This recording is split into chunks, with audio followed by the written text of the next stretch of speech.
Электромобилям сейчас несложно удивить, ведь количество такого транспорта стремительно растет по всей стране, в том числе и в нашем регионе. В связи с этим по республике уже заработали первые электрозаправочные станции. Их установили вдоль федеральной трассы в городах Малгобек, Назрань, а также в сельских поселениях Троицкое и Нестеровское. Работа проведена в рамках инициативы социально-экономического развития России «Электромобиль и водородный автомобиль».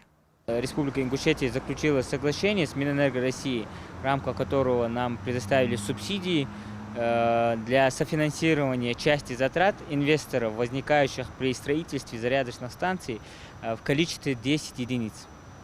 Это в 2024 году.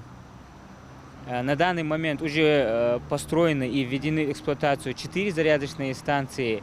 Здесь все максимально просто. Всего два режима работы – быстрый и медленный. Выбирают в зависимости от того, за какое время нужно зарядить автомобиль. Все зарядочные станции автоматизированы, то есть обслуживают клиентов через программное обеспечение. С помощью QR-кода автолюбитель может как оплатить услуги, так и находить ближайшие электрозаправки, отслеживать их загрузку в реальном времени. Есть приложение в телефоне, EV Time называется.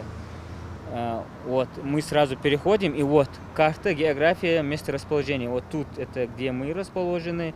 И ближайшие, в зависимости от того, водитель сам распределяет время, доедет или нет. На реализацию этой идеи выделено 27 миллионов рублей. Всего в республике планируется создать не менее 15 зарядочных станций. По 6 зарядочным станциям мы отобрали земельные участки. В настоящее время ведется работа по заключению соглашения с владельцами земельных участков и обсуждением с инвесторами условий соглашений. С открытием новых зарядочных станций регион надеется привлечь больше владельцев электромобилей и укрепить свои позиции в рамках национальной стратегии по сокращению углеродных выбросов. Малика Измайлова, Алисхан Гаравожев, Магаз 24.